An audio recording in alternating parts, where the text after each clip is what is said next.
Oh god damn it, it's a flying Yeti. It's that snow ghost all over again. The snow ghost! And he can fly! You're probably extremely confused by what you're seeing. Don't worry, I'll get to it. But you know what? Spoiler alert, I kinda enjoyed this one.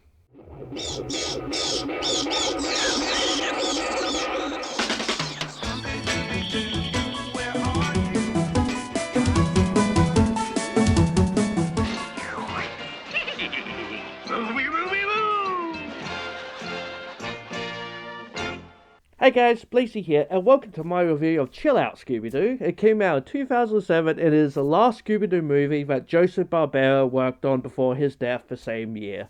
Rest in peace. This movie, I will say, actually felt more like a movie. For a while, the others have felt more like extended episodes. So, how did they achieve that? Well, this is a lot more Shaggy and Scooby centered, having them be split off from the gang until like the last 10 or so minutes of the movie. Now, the gang are in the movie, just not doing a lot until the end, and honestly that made this movie stand out from the others. Its comedy isn't like the greatest, but it definitely has some funny moments. The music is bland, the story is just okay, but it felt different enough that I enjoyed it. And the last 20 minutes, once the action starts to ramp up, is pretty enjoyable. So what's the story? It's all about the abominable snowman, of which I will just call Yeti for short. They use it once in this movie, but it's the same thing, and even they admit to it, and they're trying to find Shangrila. I love the stories of Shangrila, the mythical Buddhist heaven, so I was intrigued to where this would go. But the best part, as I said, is the gang are separated, so we get a lot of Scooby and Shaggy being Scooby and Shaggy, and the Yeti itself is fine, it's big, it attacks, it destroys, it does exactly what you want it to do. The other characters are also just fine, so let's get through it, shall we? It opens to Professor Jeffries, voiced randomly by Alfred Molina, and his Sherpa guide, Pemba, voiced by James C., aka Jackie Chan in Jackie Chan Adventures, and the Cabbage Mercers in The Last Airbender. They find signs of Shangri-La, and as the professor finds the proof he needs, he rips up a scroll in half, and it's like, that's an ancient scroll, now it's just gone. And he like pushes the Sherpa aside, and it's like, oh, I don't like you. But then they're attacked by the Yeti, and suddenly Paris. The gang are here, but not Scooby and Shaggy. They got on an all-you-can-eat plane, heading to the Himalayas, which of course Velma just so happens to be reading up about Yeti sightings happening there. Convenient, yeah. We meet a hunter named Alphonse Lefleur. The fact that he just so happens to be part French while the gang are in Paris is a strange coincidence, But he wants to hunt the Yeti and is pretending to be a tour guide and using Scooby and Shaggy as bait. He tricks them into getting into a box that gets sent out into the mountains, though the hunter also dives out the plane. As they're about to dive, they get a call from Fred, and Scooby's face here just made me chuckle. He's just so sick of Shaggy. Shaggy, your phone, your phone. Hey, my cell phone. Like world's worst vacation ever, Shaggy speaking. Fred uses his fancy new phone to track them and realize they're in the Himalayas, so they head off, while Shaggy and Scooby break through the box and go sliding. We then see a village with Pemba and the professor apologizing for his behavior. We are then introduced to Minga, Pemba's sister, who doesn't believe in monsters compared to Pemba. And then Scooby and Shaggy come sliding in. We then meet the High Llama, who is just sliding around because why not, voiced by the legendary James Hong. He's just your classic old kook, and here Shaggy does one of his classic dad jokes, and Scooby's reaction got a laugh out of me. Do you mind if we use your phone? Our friends must think we've totally flaked on them. Like snowflake, that is. Oh, brother. Scooby sees a creepy statue, which makes him scared and hug up against Shaggy like he does. I'm pointing it out as I like he keeps holding him while walking away with him, and it's just cute to me. There's a crystal here that the professor is interested in that apparently protects the village from the Yeti. May I examine it? Closer. No. That camera zoom in was intentional, wasn't it? With his sentence and then the camera zooms in. That was intentional. I kind of like that. We do see a quick scene of the gang driving along, so they're still in the movie. Though also Daphne does not know what a Yeti is. You're in a mystery catching job thing and you don't know what a Yeti is? Come on, Daphne. We see the others walking along, and luckily for them, the hunter just so happens to have a lot of Scooby snacks. I think the hunter is fattening them up. Kiki. While the professor is carrying a large amount of dynamite. Also Kiki? Maybe? Sure there's someone into it. We see the Yeti is following them and find out the sister really loves listening to the Radio Man. I was kind of expecting the voice to be Shaggy's voice actor, Casey Kasem, because he was a huge radio personality in real life. So I thought it was going to be a silly joke like that. Ah well, it will surprise you though. They rest during a snowstorm, but the professor leaves. The colour of his pads made me think he wasn't wearing any. Scooby is then all suited up to be a guard dog, but of course gets scared. But now they realise the hunter isn't actually a tour guide, and they are indeed bait. And we finally get our first look at the Yeti as music plays during a kind of sort of chase scene. It's mostly them triggering the traps and then they screw over the hunter. So the hunter became the hunted.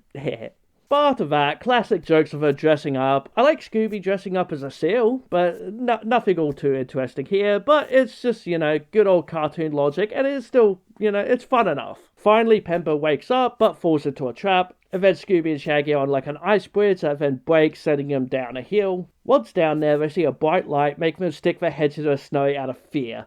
I think it's just because one of the artists wanted to draw Scooby's butt like this. I'm going to point it out because it's funny. And I'm me. And if you know me. Anyway, it's a big snowplow driven by a very random cameo. Del Chillman from the Loch Ness Monster movie. It's me, Del Chillman. Wow, what are you guys doing up here? Would you believe it? We're on vacation. Yeah. Random much? Yeah, but sure. They go with him, and turns out Del is the radio weatherman here, who basically went from the Loch Ness to the Yeti. I like his jumper has a giant foot on it. I know plenty of people that would like that. And then he offers Scooby a hot chocolate. Wait, no, dogs can't have hot chocolate. Well, it was nice knowing you, Scooby. Del then mentions he basically stuck around because he has a fan? I wonder who. Now Del has got to go off to go find the rest of the team, so Shaggy and Scooby handle the radio. We do see the gang have arrived at the village and follow some tracks. So again, they are in the movie, but I'm enjoying how this movie is going about separating them and focusing on Scooby and Shaggy, though without leaving out the rest of the gang. We then hear Shaggy's radio voice. Hey, Scoob, you want to hear my radio voice? Yeah. Like, put down your snow shovel and pick up that thin air guitar. It's time to stay in and rock on. Okay, now that's just Casey Kasem. That's pretty funny. The gang finds some Yeti footprints, though Velma notices they're not as deep as they should be. They then meet Pemba, though the professor is still gone, and his sister has most likely been kidnapped. Well, you know what I say about those who are kidnapped? Let's see if my theory is still true. And so here Daphne says, Scooby-Doo, where are you? See, movie, that's how you do it, not like the previous movie. If you haven't seen the review of Scooby-Doo Pirates Ahoy, you might enjoy it. So go watch it, like, comment, subscribe, all that stuff, thank you. The gang decide to split up, with Daphne deciding to go with Pemba instead, instantly making Fred jealous. Pemba's right. We should split up. Daphne, you and I will head over to the weather station. No thanks, Freddy. I'm going with Pemba. Okay, that's... Huh? You can pair up with Velma this time. Lucky me. It's a pretty funny moment. They then hear Shaggy over the radio, and so back to them being attacked by the Yeti, so they try classically blocking up the door, but it just opens it. So another chase-like scene, as I like to call them, with them hiding as snowmen and the like. They climb up the weather tower, but the hunter comes in to capture the monster. Yeah, that goes as well as you expect it would. Also, the hunter dies. I mean, it would be funny if you never saw him again. Speaking of, in the Mummy movie, I mentioned there's characters you never see again, and it's like, oh, they're probably dead. Turns out, no, there's at least one quick scene where you do see them, so they're not actually dead. My version is still funnier, though. So thank you to the person who told me about that. My bad. Shaggy and Scooby then activate a weather balloon and manage to fly away. Just after they float away, Fred and Velma sees the radio station and meet up with Del, who tells them about Shaggy and Scooby, but then Velma weirdly notices in the wreckage some helium tanks are missing, as though the Yeti took them. They then pick up something happening underground. We go to Daphne and Pemba exploring a cave to find her sister. They do find a helium tank here that's empty, so there's a whole mystery there. Scooby and Shaggy go flying around on a balloon and also fall to their deaths. Good thing, it's a cartoon, so they're fine. They fall into a strange place, and an old Buddhist here welcomes them to Shangrila, a place where you never get old as long as you stay. Okay, so there is mysticism stuff here. This is Shangri-La, so interesting. As they're walking along, a monkey pulls Scooby's tail and he scares them off. And it's just kind of cute how proud he is. Oh, yeah?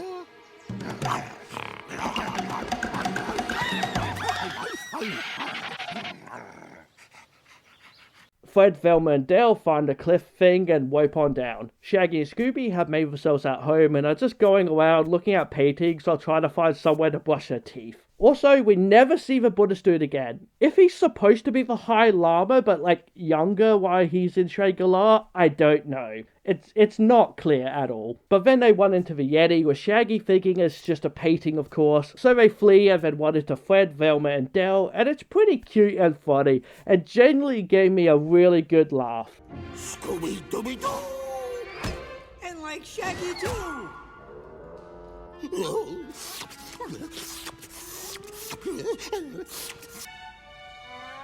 Don't even think about it.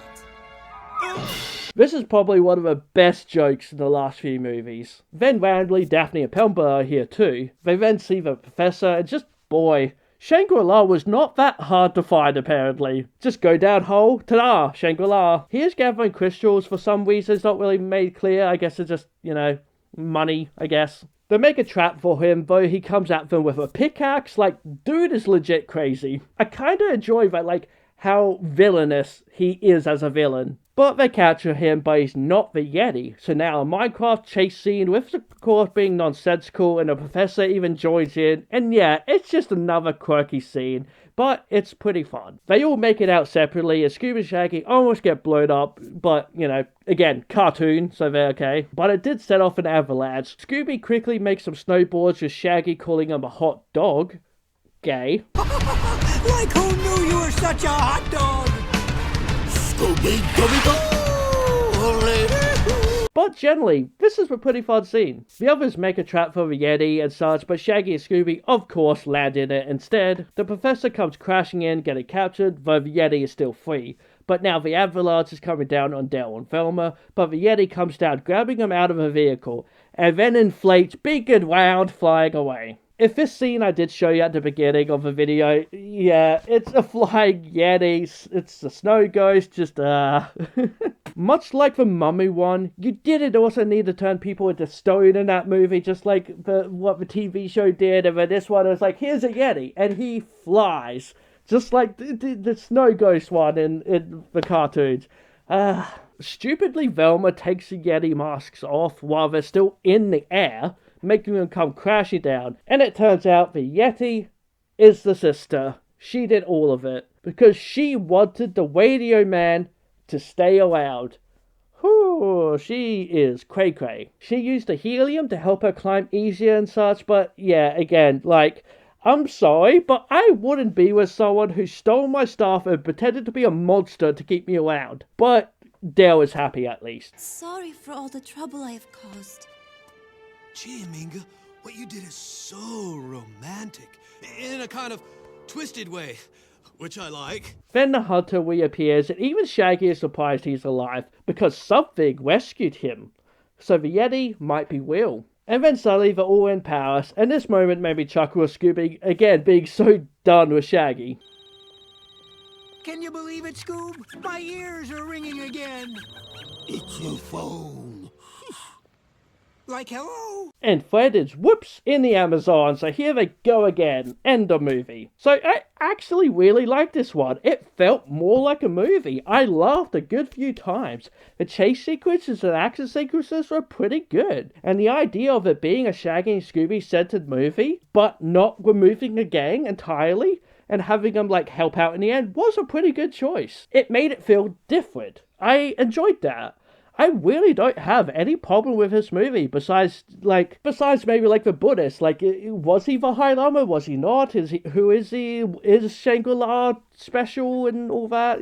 None of that kind of stuff is really explained. Like, we see him later all aged up, so it's not him, but maybe it is, I don't know. The sister's plot of being a Yeti to keep Dale around is pretty stupid. The whole thing is just silly, but I did like the professor and how villainous he was. I still had a pretty good time with this movie, so I'm going to give Chill Out Scooby-Doo a score of 7 out of 10 foxes. Yeah, I think this one was enjoyable enough to give a 7 because it tried doing something different with the gang. So yeah, it's a 7. Next up is Goblin King. This one apparently goes back to having real monsters, apparently, so I'm quite intrigued in that. But that's it for now. Hope you enjoyed this video. Please do give it a like and subscribe to our channel because I love you if you do. Hit that bell icon if VitoFox says, be who you want to be. Alright guys, bye for now.